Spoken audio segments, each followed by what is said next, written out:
Livro As 5 Linguagens do Amor dos Adolescentes, capítulo 5, parte 3. Quando chegamos a Lubbock, fomos ao centro turístico e recebemos 4 páginas de informação sobre Buddy Holly. Visitamos o lugar onde o cantor havia nascido, na verdade a casa não estava mais lá. Mesmo assim, tiramos uma foto do terreno. Fomos até a estação de rádio, onde o cantor tocou a primeira música. Eles nos convidaram para entrar e nos mostraram um toca-discos onde o seu primeiro compacto gravado fora tocado. Também conhecemos a casa em que morou e gravou o primeiro disco. Tirei uma foto de Derek em frente dela. A dona da casa saiu e nos cumprimentou. Explicamos o que estávamos fazendo e ela respondeu: "Tudo bem, as pessoas sempre fazem isso." Em seguida, fomos até o clube, onde Buddy fez a primeira apresentação. Agora é uma revenda de carros usados, mas a velha placa enferrujada continua lá, onde se lê o nome Cotton Club. Estivemos na escola em que estudou e tirei outra foto de Derek lá. Também fomos à pequena igreja batista, o local em que se casou e onde o funeral aconteceu. O pai do pastor de jovens era o ministro da época em que Buddy estava vivo, e o atual pastor de jovens nos descreveu o casamento e o funeral do cantor. Por fim, dirigi até o limite da cidade para visitarmos a sepultura de Buddy Holly. Vimos a pedra de mármore e a guitarra de bronze em cima dela. Saí de perto para deixar que Derek tivesse um tempo sozinho. Em seguida, voltamos lentamente para o carro e fomos embora. Depois de sairmos de Lubbock, conversamos sobre Buddy Holly. O que teria acontecido se não tivesse morrido tão jovem naquele acidente? Quais eram as crenças religiosas dele? Quando algumas pessoas morrem ainda jovens, o que é importante para elas? Conversamos e conversamos até voltarmos para Fort Worth. Aquela foi uma experiência de tempo de qualidade que nenhum de nós dois jamais esqueceu. Imagine nossa surpresa anos depois, quando tivemos outra oportunidade de experimentar um tempo de qualidade em Londres, onde fomos assistir a um musical chamado Buddy. Todos os atores eram ingleses, mas falavam com sotaque do Texas. Foi fabuloso. Ainda me lembro de quando mais tarde Derek começou a escutar Bruce Springsteen. Não vou contar todos os detalhes, mas fomos até a cidade de Freeport, em New Jersey, para conhecermos a terra natal de Bruce. Crie um ambiente adequado para o tempo de qualidade. Procurando descobrir os interesses de Derek durante todos os anos da adolescência, planejei algumas viagens para fazermos juntos. Recomendo isso como um meio eficiente de criar um ambiente propício para usufruir do tempo de qualidade. Até hoje, Derek se lembra das nossas viagens. Estaremos sempre unidos por essas lembranças resultantes de experiências baseadas em tempo de qualidade. Quero incentivá-lo a pensar sobre formas de viver experiências de tempo de qualidade com o seu adolescente. Não precisa ser algo caro como ir a Londres, Lubbock ou Freeport. Pode ser rápido e barato, como viajar a uma cidade distante, cerca de 50 quilômetros, para fazer algo interessante ao jovem. Essas atividades planejadas criam a oportunidade de falar a linguagem do amor, tempo de qualidade. Mesmo que essa não seja a primeira linguagem do amor dele, tais atividades ajudarão a conhecê-lo melhor, criando lembranças importantes e duradouras para que seu filho saiba que você o ama. Meu adolescente não quer falar. Uma reclamação comum quando o filho se torna adolescente é que ele para de falar. Os pais se perguntam: devo tentar ter uma conversa de qualidade? É verdade que o jovem necessita de mais privacidade que as crianças. Ter pensamentos e sentimentos diferentes daqueles que os pais pensam e sentem contribui para que seja independente. Algumas vezes não vão falar sobre o assunto porque querem tratar da questão sozinhos. Nessas ocasiões, é melhor não pressioná-los a falar. O que devemos fazer é mostrar que estamos disponíveis se quiserem conversar. Algumas vezes, os filhos não querem falar com os pais porque, quando tentaram, acabaram sentindo-se humilhados ou rejeitados. Devemos, como pais, atentar para o que dizemos e para o modo como dizemos. O adolescente volta para casa desencorajado por um erro que cometeu na escola e, quando começa a contar isso, ouve, entre aspas, "o que você fez de errado dessa vez?" A conversa acaba imediatamente e ele se afasta, sentindo-se incompreendido. Algumas vezes os pais falam coisas que soam vazias, como: "Não fique desse jeito, na semana que vem você nem se lembrará do que aconteceu hoje." Outras vezes acabamos dando um conselho rápido demais, como: "Ficar dando voltas dentro de casa não vai adiantar nada, por que você não sai para dar uma corrida?" Essas são as respostas que impedem o fluxo de comunicação. Tais frases denunciam uma atitude do tipo "eu sei tudo" e não expressam nenhum interesse pelo que o adolescente está sentindo naquele momento. Muitas vezes, eles não falam porque sabem o tipo de resposta que vão receber. Na condição de pais, podemos ajudar a abrir as portas da comunicação se formos sensíveis aos sentimentos dos adolescentes. Parece que você teve um dia difícil hoje. Quer conversar sobre o assunto? Esse é um convite que muitos adolescentes irão aceitar. Você parece alegre hoje. Aconteceu alguma coisa boa?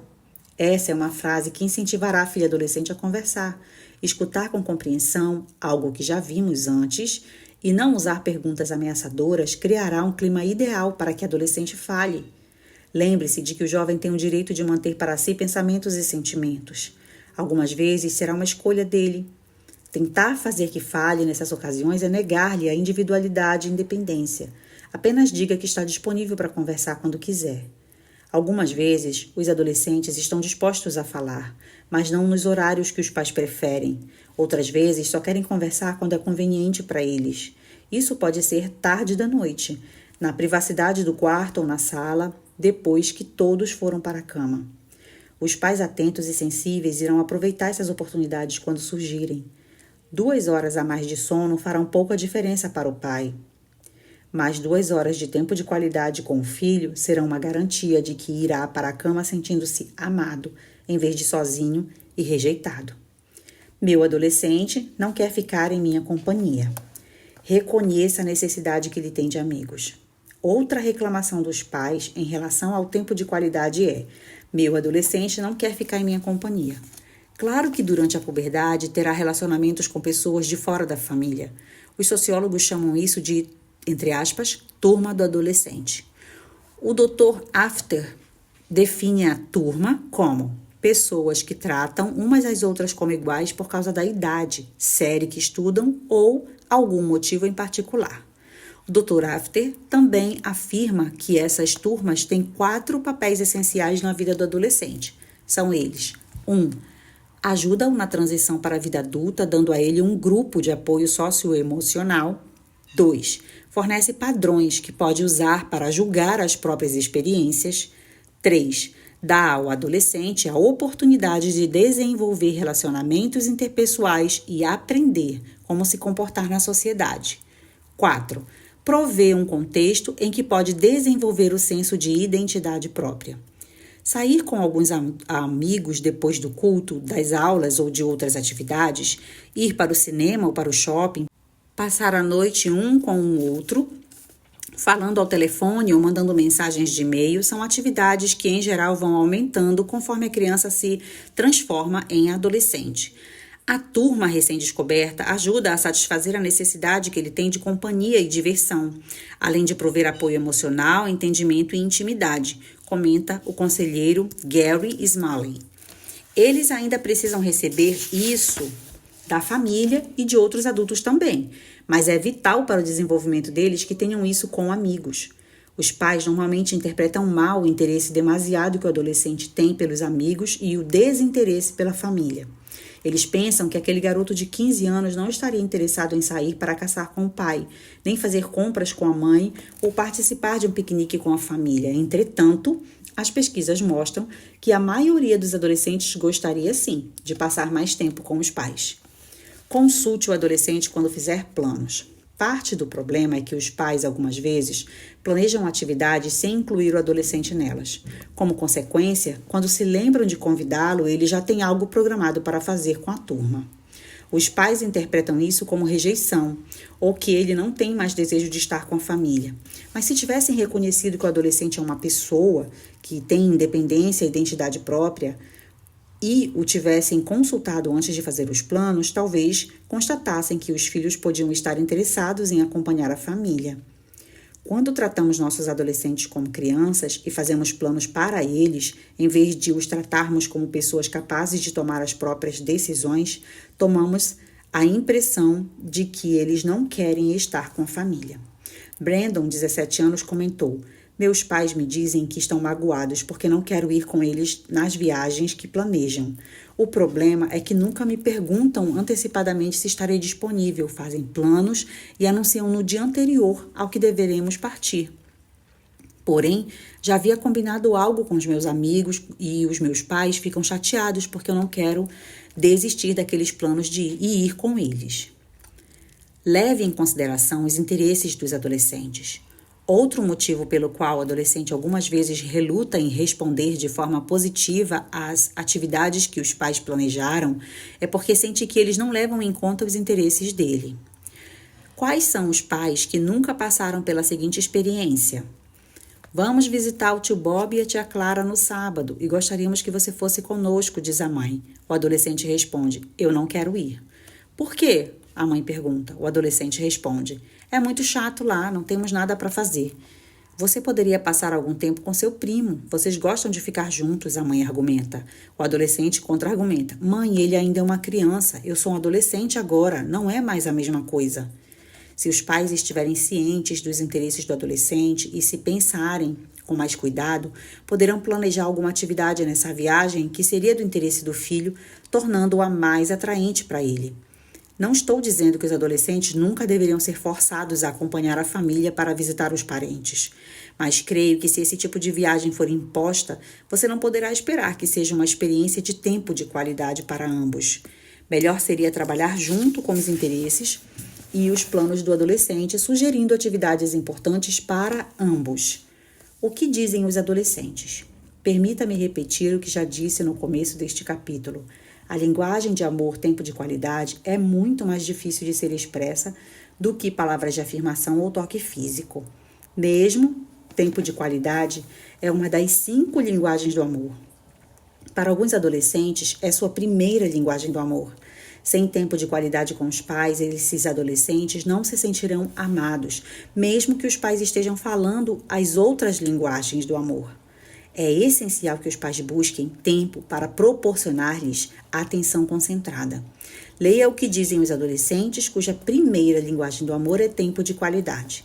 Marissa, 14 anos, uma aprendiz de pescador. Adoro quando meu pai me leva com ele para pescar. Para falar a verdade, nem gosto daquelas coisas fedorentas, mas eu gosto de estar com o papai. Conversamos sobre diferentes assuntos e eu adoro acordar cedo.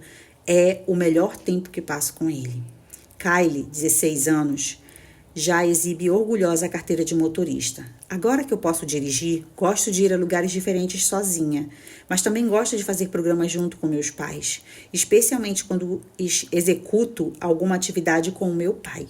Algumas das minhas amigas não têm mais o pai. Acho que sou uma garota de sorte. Mônica, 14 anos, mora com a mãe e tem pouco contato com o pai. O que eu mais gosto em minha mãe é que podemos conversar sobre tudo. Não temos segredos entre nós. Sinto-me muito próxima dela. Mamãe me ajudou a enfrentar muitos problemas. Eu sei que sempre posso dizer-lhe o que está me incomodando e que ela sempre me entenderá e me ajudará. Jennifer, 18 anos, que irá para uma universidade em outro estado no próximo semestre. Acho que quando for para a universidade, do que sentirei mais falta serão minhas conversas com meu pai e minha mãe. Às vezes, eles esperam acordados por mim até tarde da noite. Quando for para a universidade, eles não poderão mais fazer isso. Sei que falaremos por telefone, mas não será mais a mesma coisa. Até o próximo capítulo.